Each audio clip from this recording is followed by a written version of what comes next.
Sorry guys, network yanga ichitiza. Network yanga ichitiza guys. Handisi kugarisa hangu, handisi kugarisa guys. Zvakaoma. Handisi kugarisa guys.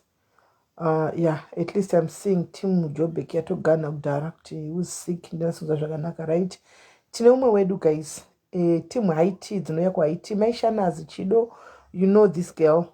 Munomuziva Sterek. Tinenge tine kumaHaiti ese anonzi Princess kana kuti Nyalani Ndlovu. Ainzi Princess kana kuti Nyalani Ndlovu.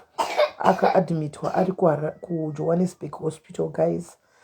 She's going through a tough time. I think you remember that day ndakati achitinyora tanzi ndiri muhospital ndakakuisira imessage nchita number iona chakufonera after, and then she has been in the hospital. So she has been in the hospital I think for 2 months now at a hospital, and she's not feeling okay. So you know guys, being in a foreign country with no relatives, with no one, you know how it is. So that let me just come and plead with I heard with Nasquenda 3 my diaries. Network yachiri kuita ichitiza guys, network iri kuita ichitiza, mondiregererawo. Network iri kuita ichitiza. Saka she has been sick for the past 2 months and she's in hospital, kuHarare hospital. Network yangu, I think network yangu. Kuti itakwira upstairs. Itakwira upstairs network ndofunga inenge sasabata zvakanaka meni. Saka ndanchikumbirawo guys, team Jobek, I know kuti you can do this. Team Jobek ndo panoti madiaries. Ndo panoti isusu madiaries apa. Panenge paita dambudziko kudai, we quickly chip in and it. So she was diagnosed ne cancer, and it akawanikwa aine cancer. So she's battling. She's a young lady. I think she's around 32, 33, yeah, around 33, 34, somewhere there. 33, 34, I think. No, Johannesburg hospital. Johannesburg hospital. Yakachinjwa zita mene yakunzi Charlotte chichasi ku Johannesburg hospital. And so yes, Angie, thank you. Anonzi Pinky kana kuti Mandlo. So and that's 2 months. Chengi nyata anomziva here. Ndi Mandlo ka. Mandlo Chengi. Ndi Mandlo watukutaura ku group. Ndi Mandlo ku group. Princess Nyalani. Ndi ari kurwara. So Joburg hospital. Saka ndiri kukumbirawo vari paarea guys, mende unomuona anditika please just go and see her. Hahana munhu anonenge achinda nomucheka, anodawo rudo. She needs love guys. She has started a radiation. Inonzi radiation. Atanga hanzi wadi chi handiziye wadi, but mukasvika mukangosvikoti Nyalani, ndosaka ndotaura zita rake, mukasvikoti Nyalani Ndlovu anditika munomuwana. Mukasvikoti Nyalani Ndlovu munomuwana. Saka please guys, mukangosvikoti tutsvaga Nyalani Ndlovu anditika kune vanoitwa zvemaradiation vaya munomuwana. She's just a young lady. She's not well. And she's not well. So guys, can you just go munomuona munomuonawo taive naye 2020 2021 chero 2019 taive maHaiti this year ndopanga sipo ya, because akanga tanga kuti she was supposed to come, angatotenga ticket and everything, then that's when she got sick, hana kwasa kuya. So guys, ichi chigwere chinonzi cancer ini chinondikona ini guys. Ndakamubvunza kuti zvakatanga sei, aiwa gumbo guys, aingofamba chiwa gumbo rake ndo raingoita kuti hanzi I will go. Thank you Sue, thank you. Yes, Johannesburg hospital, thank you Sue. Please, I would gladly welcome this offer. Ndokumbira wendo nomuona Sue, please. Ndokumbira mubatani vari padhuze. Ndozvatinongozoitawo musi unougwa dambudziko, we just return the favor guys. Chindiro chinonzi chinoenda unobva chimwe. And kana uri pamadiaries uchiexpecta zvoduka chakanaka. Tiri ku foreign land guys. The reason why we do these groups, haisi nyaya yemakuhwa guys. The reason why we come together tiri kuma foreign lands is because when a time like this comes, we can come, and you need company, you need people to come and show you love, you need people around you. Ndopatopinda ipapo.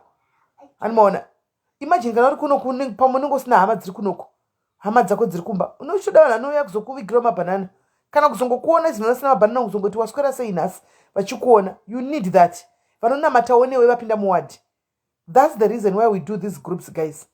And atitema groups titema kuwa makuwa tinozongoitawo eduwo hanimaona ndogara ndichito. She was an active member, yes. Ndinotogara ndichitotsiura tichitotaura nyaya dzemadzimai makuwa tinoda makuwa sitere kudarika zvinhu zvinotipa pundutso makuwa tinoita but chokwadi chiripo ndechekuti tiri kunoku tinoda kuba izvozvi guys akatonzi pari kudiwa mari tinotobvisa pano pakatonzi pari kudiwa mari kuhospital ikoko ikubhadhira dokta kana kuti kubhadhira chii tinototi 20 rand 50 rand pamunhu Team Joburg tinototi 50 rand pamunhu aindi hani muri kuona 50 rand pamunhu saka ndo paunenge uchizodaiva papa kuti uitewo one of us kuti mangwana upenyu hauzikamwi nhasi zviri uko mangwana tizozikamwi muti zviri kwani. She was very active pano andimaona saka ingokubatsira nawo kwakanaka even kuZimbabwe ko chaiko mutemo waveko wekuti kune bhuku rinofamba kana pakafiwa rinofamba mumaraini richinyora pasi nemunhu anenge akabata bhaketi remaufa menu vachinyora pasi kana muzita rako wanga usimo mazita imomo musontaura dambudziko vanongouya vongounganomba kwako hakuna anoita chinhu andimaona ngatidzei kubatana panenge paitika maproblems chinto chinhu anobva panapa ndo patakasangana sehama. We are now sisters, we are now related. Hamene vachiri kufamba chitsvaga hondo mastreet mune vanhu ivavo mangwana vanokubatsira vanhu ivavo mangwana will be there for you vanhu ivavo vanomira newe mangwana kana uchinzi warwara andimaona vanomira newe saka instead yekuti go around creating enemies muchitukanatukanaka create ningirikiri create friendship nevanhu anditi akatanga achinzwa aitonzwa gumbo just gumbo guys gumbo chairo chara chingofamba akachingwa gumbo rake asi achisva chingoti gumbo rangu but achifamba vanga vasingatooni kuti chii chiri kunetsa vasingatombooni kuti chii chiri kunetsa chingofamba anomaona kwakuzosvika kuti gumbo rere rakasvika pakuti asirias tange kwai kutange rakatsikirirwa nechinhu ndobva tanga kutofamba newalking stick anomaona. Yes Tasha, how are you Tasha? Ndakusendera message ndobva atanga kutofamba newalking nechinonzi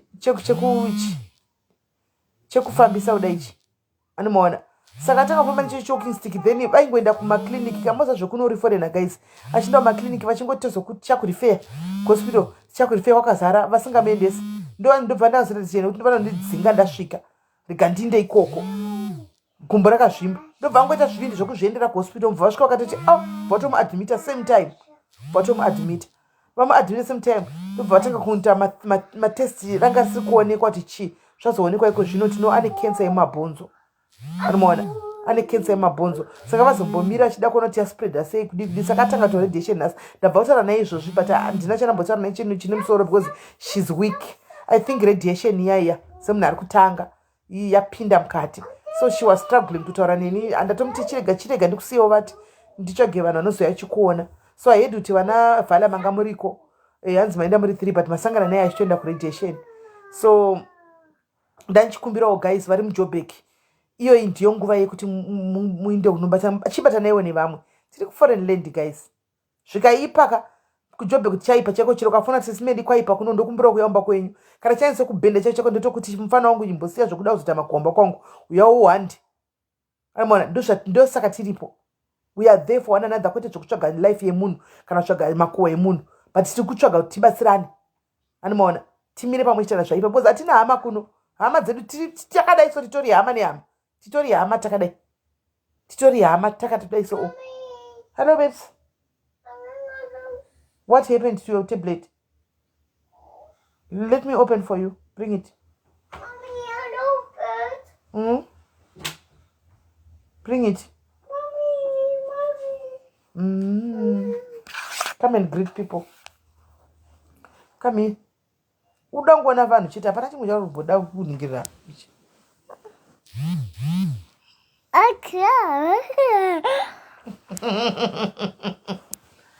You saw them? I saw. You saw them. There they are.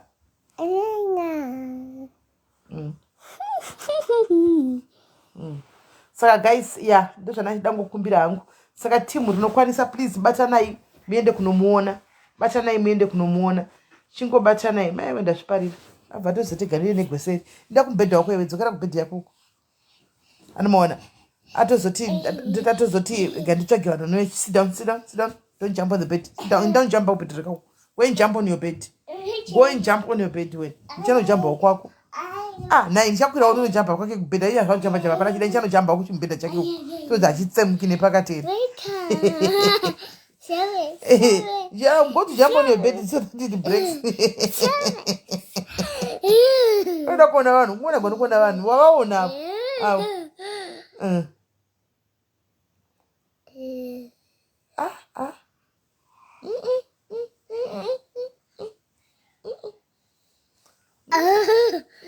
Sorry. So guys, ndo zvanachida kukumbira kuti vanokwanisa kuenda kuHarare Johannesburg hospital. Sorry, kuHarare hospital I'm visiting hour yataurwa hanzi haisi 3 inguva visiting hour. People general how are you?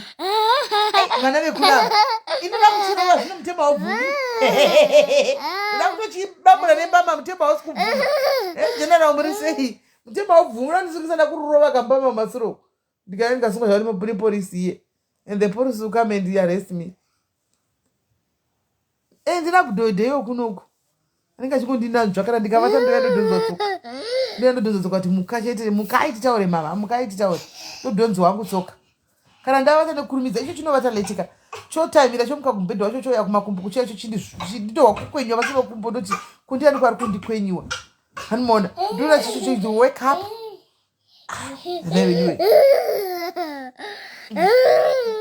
chibva apa iwe maya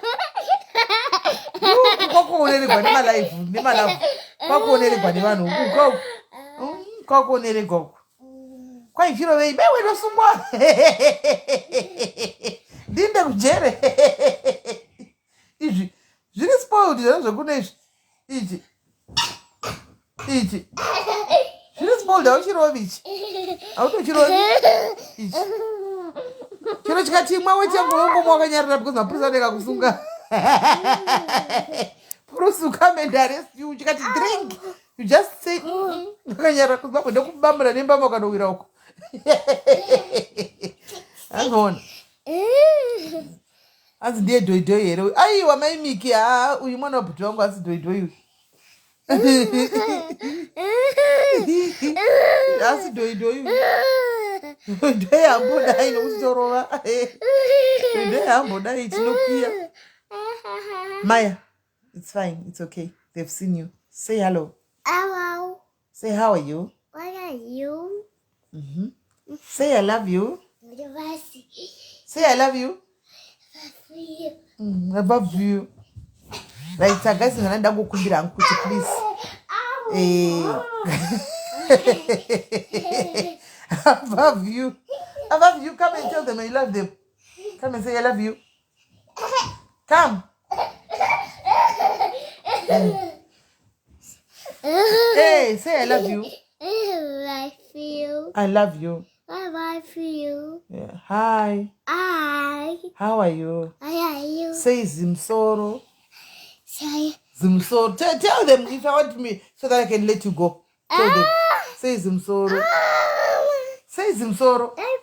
Okay, go to your bed. Come here. Come here. Kwa mwana akafana ngoma godo. Zvekuti. Zvekuti. Yabanu. No. Come here. Come here. No. Come here. No. No. Okay. Say hello. No. No. Right, saka ndakwenda hangu guys. Ndakwenda hangu. Shampoo. Say Zimsoro. Say Zimsoro. Say Zigumbo.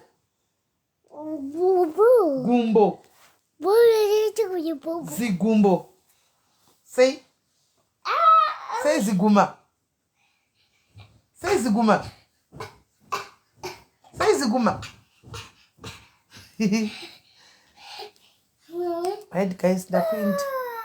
Muna madro princess guys. Muna madro muskana. Muna madro princess. Ane mwana wake one guys. Ndiye anochika hoover ijo. Yeah, Mirai. Me, I'm just here. Let me go and take the hoover guys. Mirai. Let me go and take the hoover. Because you don't want to sit nicely. Sit nicely. I'll take the hoover. Sit nicely. I'll take the hoover. Sit nicely. Oh no, teaser. Come back. I'm lying. Come back. Come. Come back, I'm lying. Bye. Come back, I'm lying. Bye, goody. Come back. Kwenda zomzi. Tave naye kwaitsi. Tave naye kwaitsi, guys. Tave naye.